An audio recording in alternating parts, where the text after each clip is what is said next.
Polemik tanah kaum mabut di Kota Padang, Sumatera Barat hingga kini belum kunjung selesai.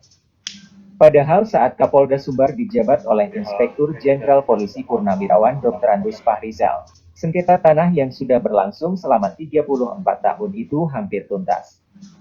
Namun setelah dirinya ditugaskan ke Mabes Polri dan Kapolda Sumbar digantikan oleh Irjen Polisi Tony Harmanto, kasus tanah seluas 765 hektar ini kembali memanas. Demikian diakui oleh mantan Kapolda Sumatera Barat Inspektur Jenderal Polisi Purnawirawan Dr. Andus Fahrizal dalam karya tulisnya yang berjudul membahas polemik tanah kaum mabut, siapa sebenarnya yang mafia. Menurut Fahrizal, saat ini kaum mabut yang diwakili oleh Mama Kepala Waris Muhammad Yusuf telah melayangkan surat ke Presiden Joko Widodo dan Kapolri demi meminta keadilan. Akan tetapi lepas dari semua, jauh hari sebelumnya saat Fahrizal 3 tahun menjabat Kapolda Sumbar, tahun 2016 hingga tahun 2019, pihak mabut melalui Mama Kepala Waris almarhum Lehar pernah mendatangi dirinya dan melaporkan permasalahan yang dihadapi kaumnya. Menurut keterangan Lehar waktu itu, selama bertahun-tahun selalu tidak ada respon dari pemerintah.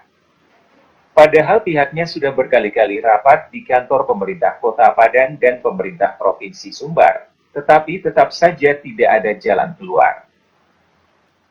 Selaku aparat penegak hukum, Fahrizal minta mereka membuat laporan kepolisian, biar ada dasar Polda Sumbar untuk menanganinya sesuai prosedur.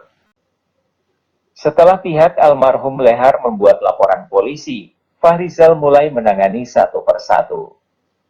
Dari penanganan tersebut, penyidik menemukan adanya dokumen lengkap atas kepemilikan tanah kaum mabut yang dikeluarkan oleh institusi berwenang dan memiliki kekuatan hukum.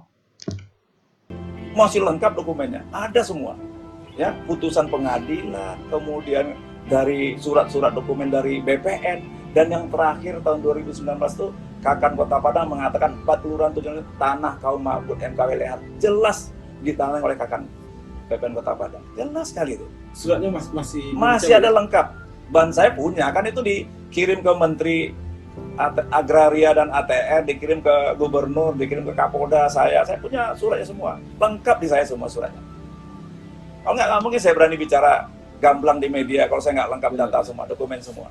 Selanjutnya berproseslah masalah ini untuk mencari kepastian hukum dan rasa keadilan masyarakat.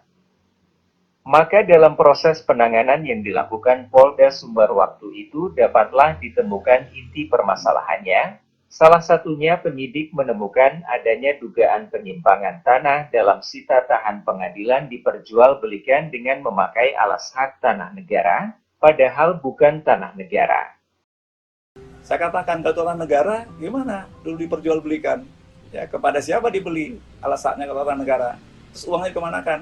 Nah, nanti kalau tidak masuk ke kas negara berarti kan di situ unsur korupsinya luar biasa di situ selama bertahun-tahun. Karena kalau kita bilang tanah negara sampai hari ini juga tidak masuk ke aset negara, tidak terdaftar di aset.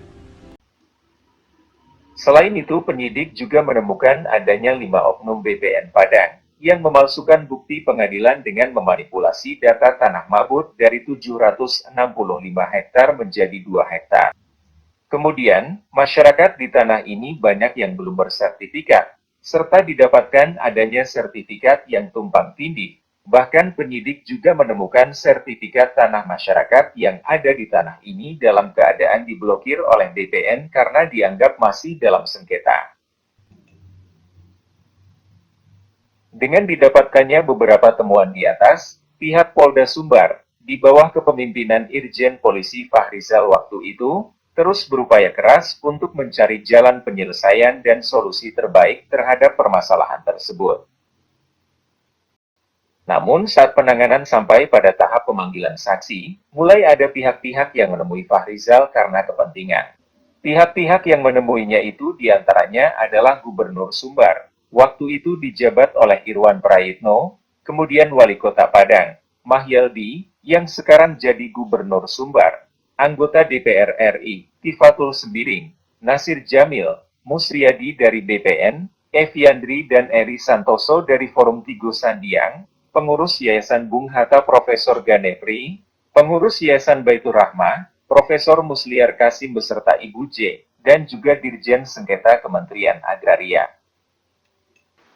Semua nama yang disebutkan tadi mendatangi Fahrizal untuk mengklarifikasi tentang laporan mamak kepala waris almarhum Lehar. Sejak itu Fahrizal mulai mencium beberapa kepentingan di atas sengketa tanah mabut seluas 765 hektar tersebut. Pasalnya menurut Fahrizal, kenapa mereka yang proaktif? Ada apa? Namun demikian, Fahrizal tetap luruskan sesuai fakta dan bukti-bukti yang penyidik dapatkan. Akhirnya untuk menjaga stabilitas keamanan, Polda Sumbar menempuh jalan tengah, bahwa kaum mabut melalui mamak kepala waris Lehar tidak akan menguasai lahan yang sudah dikuasai oleh masyarakat. Mereka hanya mengambil tanah-tanah yang masih kosong untuk Saya kaumnya. sampaikan kepada yang ada di atas tanah itu, bahwa pihak kaum mabut tidak akan mengganggu masyarakat yang ada di atas tanah itu. Mereka hanya minta kalau ada yang masih kosong-kosong untuk kaumnya. Nah, itu. Dan itu sudah saya sampaikan kepada Yayasan Bung Hatta, kepada Baitur Rahmah, kepada yang ada di atas tanah itu, perwakilan-perwakilan, tokoh-tokoh masyarakat. Sudah reda masalahnya. Menurut Fahrizal, mesti ada pihak-pihak tertentu yang menginginkan masalah itu tidak selesai, namun sejalan dengan kebijakan dan juga solusi terbaik yang diputuskan Polda Sumbar waktu itu, polemik tanah kaum mabut dinilai sudah reda, karena situasi di atas tanah kaum mabut seketika itu kembali normal dan kondusif. Saya anggap tanah itu sudah selesai. Kemudian begitu saya pindah, ya, saya itu dari Kapolda lagi. Kemudian muncul lagi, itu yang saya sangat sayangkan. Sampai sekarang kan ramai lagi, ada yang ditahan segala macam. Itu juga, saya juga heran. Dengan ditangkap-tangkapnya Lehar CS ini, terus saya mempertanyakan, kenapa kok sampai pemilik tanah ya yang selama ini mengklaim tanah juga ditahan? Dan sampai sekarang prosesnya kan tidak selesai. Sudah hampir 2 tahun terkatung-katung. Bahkan MKW Lehar sini sampai meninggal kan? Umur 84 tahun sampai ditahan, itu saya. Kemudian si Mak Jurenya, si Yusuf dengan si Asri, setelah sekian hari, kalau nggak salah 78 hari, ditahan untuk dikeluarkan dan tidak bisa dibuktikan sampai hari ini. Itu sangat disayangkan. Kan kita kasihan rakyat kecil. Mereka kan yang dibutuhkan kan rasa keadilan dan kepastian hukum. Tidak hanya sebatas itu, ironisnya Fahrizal dianggap memihak kepada pihak NKW Lehar waktu menangani kasus ini dan dicurigai menerima sesuatu dengan fitnah yang macam-macam. Ada nggak mengalir ke Pak Fahrizal 1 sen pun dan 1 meter pun Pak Fahrizal punya tanah itu? Kan ada. Termasuk ini juga yang digoreng-goreng sebenarnya. Dianggap Pak Fahrizal terima sesuatu dari situ, terima uang dari situ, dana pilkada dari situ, kemudian ini dapat tanah berhektar-hektar, dan itu saya dengar. Dan itu biasa digoreng oleh politik kan, tapi kan saya diam saja, nggak ada masalah. Yang penting bagi saya, ini sudah bisa diselesaikan, kemudian nanti duduk bersama pemerintah daerah, BPN, dan Kapolda setelah pengganti saya.